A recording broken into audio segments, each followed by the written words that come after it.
देख रहे हैं मिरर मीडिया। मैं हूं आपके साथ चंद्रा सिंह। स्वागत है आपका खबर अब तक में। चलिए रुक करते हैं आज की सुर्खियों पर। हाईवे की चपेट में आने से युवक की मौत, परिजनों ने मुआवजे की मांग को लेकर की सड़क जाम।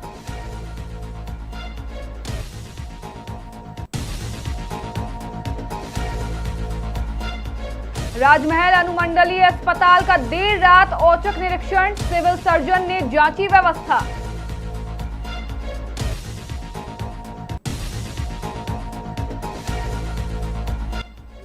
कोलियरी में रस्सी से लटका मिला मजदूर का शव, हड़कंप के बीच आश्रित को मिला नियोजन।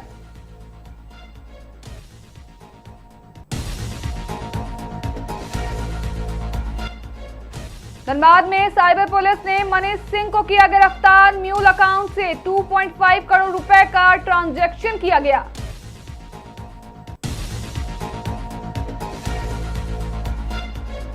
साइबर ठगी, हील टॉप प्राइवेट लिमिटेड के अकाउंट से 50 लाख रुपए की ठगी, कर्नाटक से आरोपी गिरफ्तार।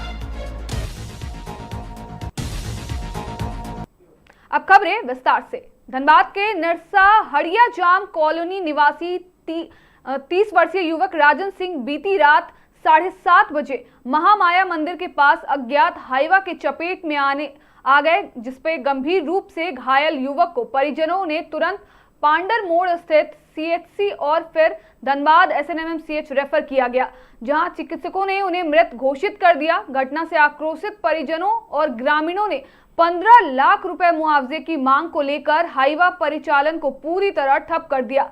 लगभग 20 घंटे से परिचालन बाधित है और इस पर कोई सकारात्मक वार्ता नहीं हो पाई है।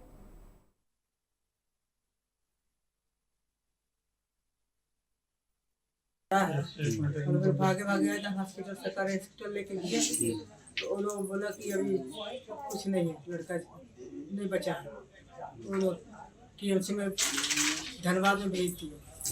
अब वहीं लड़का मेरा पड़ा है। अब हम बताइए क्या कर सकते हैं। फिलहाल आप लोग जो आपका परिजन जो है हाईवा बंद किया है, तो क्या कुछ मतलब मांग आप लोग रखे इस पर? मांग क्या? हम लोग का देखिए मांग है, छोटे छोटे बच्चे हैं, बीवी उसकी है, मैं मेरा आगे पीछे कोई नहीं है। हमको भाई 15 लाख कैश चाहिए और एक मेरे बहू को नौकरी चाहिए। तो क्या मतलब एमपीएल की तरफ से वार्ता के लिए कोई अभी तक पहुंचा है यहाँ पे? कोई नहीं है, अभी कोई नहीं। जो गाड़ी जो चलती है ट्रांसपोर्टर के अंडर में, तो कोई ट्रांसपोर्टर का प्रतिनिधि यहाँ पे पहुंचा था?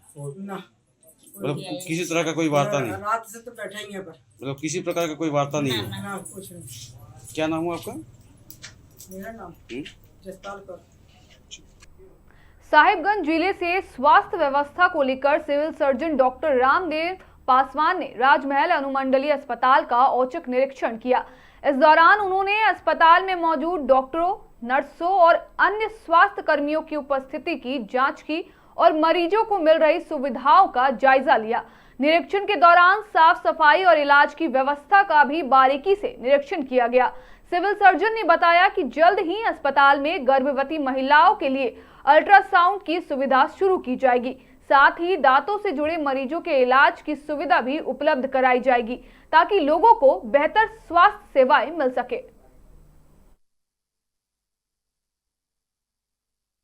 सर क्या कुछ पाया गया सर?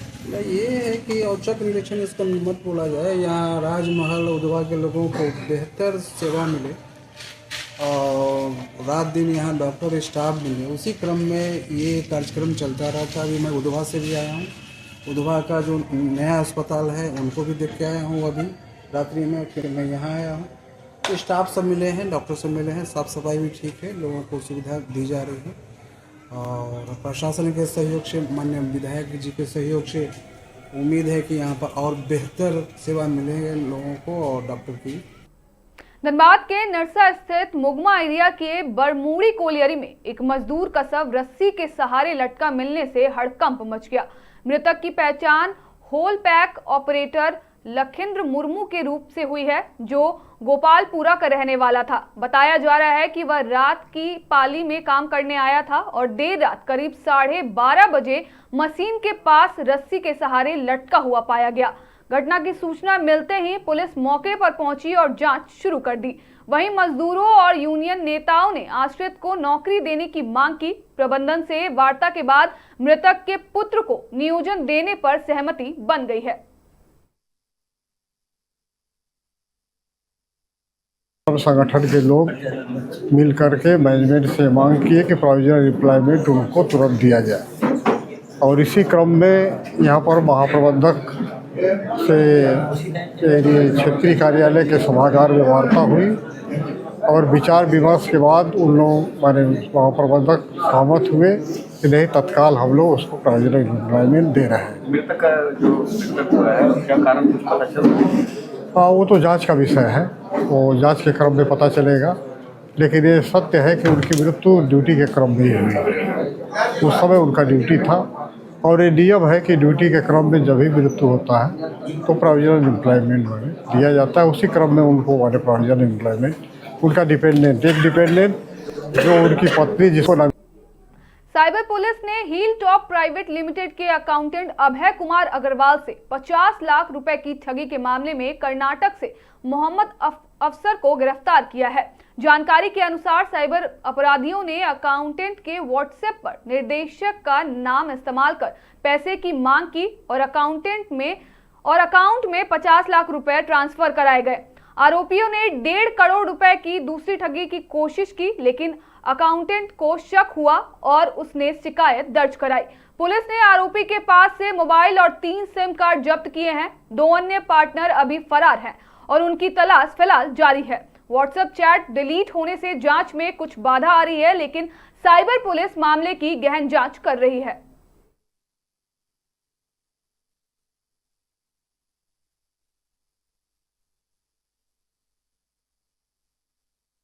जी देखिए, जो मैटर हुआ है उसमें क्या होता है, यहाँ पे hill top high rise private limited करके कंपनी है, जिसमें वहाँ के जो सीए थे, जो सारे क्या होता है ये फाइनेंशियल का देखरेख वगैरह करते थे, उन्हीं के माध्यम से कंप्लेंट लॉन्च की गई थी 29/1/2026 को। और इस कंप्लेंट के अंतर्गत कंपनी से लगभग 50 लाख रुपए के गबन होने का बात सामने आया था। जब इसमें आगे तफ्तीश की गई तो पाया गया कि कर्नाटका की इस्लामिक कोऑपरेटिव बैंक करके एक बैंक अकाउंट था वहाँ पे, और उसी में ये 50 लाख रुपए ट्रांसफ़र हुए थे।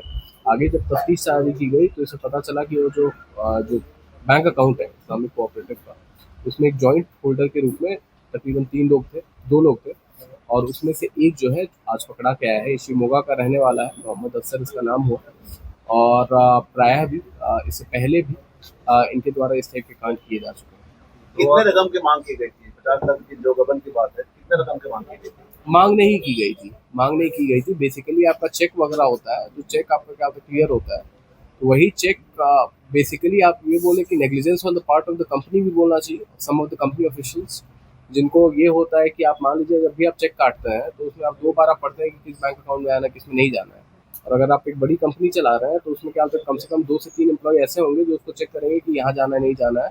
कहीं ना कहीं कंपनी की भी वो हुई है, और ये जो चेक काटा गया, जिस माध्यम से काटा गया, अब ये जो अकाउंट नंबर वगैरह निकला वो वहाँ का निकला है। क्या कंपनी के लोगों भी जो लोग चेक काटे होंगे उनकी भी क्या कुछ भूमिका है उसमें? अब देखिए, कंप्लेनेंट वो बने हैं, लेकिन वो शक के दायरे से बाहर नहीं है, एज सिंपल एज दैट। तो चेक में अकाउंट नंबर भी दर्ज किया गया था, नाम भी दर्ज किया गया था। देखिए, हर एक डिटेल्स वगैरह तो मेरे पास भी नहीं, लेकिन फिर वो आपको और क्लैरिटी दे। और 2 लोग जो थे सर वो फरार चल रहे थे, वो अभी फरार हैं, वो भी वहीं के रहने वाले हैं, कर्नाटक के। पैसे की कुछ रिकवरी हुए हैं क्या?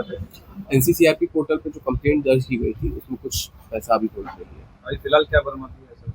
अभी तो क्या होता है, जो आपका बैंक अकाउंट से लिंक जो मोबाइल था, तो उसमें जो सिम नंबर था वो सब बरामद किया गया है। धनबाद में साइबर अपराध के खिलाफ पुलिस को एक बड़ी सफलता मिली है। फर्जी कंपनियों के नाम पर बैंक खाते खोलकर 2.5 करोड़ रुपए का अवैध लेन देन कराने वाले गिरोह के आरोपी मनीष सिंह को गिरफ्तार किया गया है।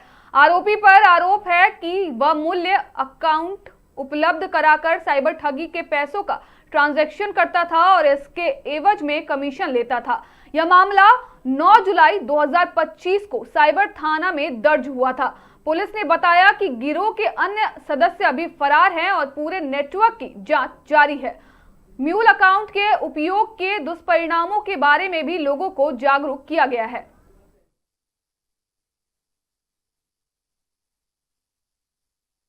देखिए, दूसरा मामला पिछले साल के सितंबर के महीने का है। याद हो कि पिछले साल एक प्रियांशु नाम का लड़का भी क्या पकड़ाया था यहीं से। मामला म्यूल अकाउंट्स खोलने का है। म्यूल अकाउंट्स खुलवा के उसमें फर्जी तरीके से मतलब पैसे के इसका ट्रांजैक्शन का है। कहने का मतलब हर ट्रांजैक्शन की एवज में आपको कुछ ना कुछ परसेंटेज उसका मिलेगा। इसी में पिछले साल जो केस दर्ज हुआ था उसमें काफी नामित लोग थे। पिछले साल एक प्रियांशु सिंह नाम का लड़का पकड़ाया था और आज मनीष सिंह नाम का लड़का व्यक्ति है, लड़का नहीं बोलेंगे, व्यक्ति है जो पकड़ाया हुआ है। और एक जो अकाउंट था वो इसी के नाम से खोला गया था। और कुल अगर आप लोगों को याद हो जब ऐसे पिछली बार इसी हुई थी तो तकरीबन कुल मिला के लगभग 2 करोड़ रुपए का ट्रांजैक्शन वगैरह हुआ था। और उसी के बाद ये पूरा मामला खुला था कि यहाँ पे म्यूल अकाउंट खुलवा के इसके थ्रू फ्रॉडुलेंटली। राजधानी रांची के एयरपोर्ट थाना क्षेत्र स्थित होटल टीटॉस में हुई फायरिंग का सीसीटीवी फुटेज सामने आया है। फुटेज में साफ दिख रहा है कि एक बाइक पर 2 युवक हेलमेट पहनकर होटल के बाहर पहुंचते हैं। एक युवक बाइक पर ही बैठा रहता है जबकि दूसरा उतरकर होटल की ओर बढ़ता है और कुछ ही देर में 4 राउंड फायरिंग की आवाज सुनाई देती है। गोलीबारी में होटल संचालक के भाई मनीष को गोली लगी जिससे उसकी मौत हो गई। बताया जा रहा है कि पहले भी होटल संचालक को गैंगस्टर प्रिंस खान के नाम से 1 करोड़ रुपए की रंगदारी की धमकी मिली थी। फिलहाल पुलिस पूरे मामले की जांच कर रही है और आरोपियों की गिरफ्तारी के लिए छापेमारी जारी है।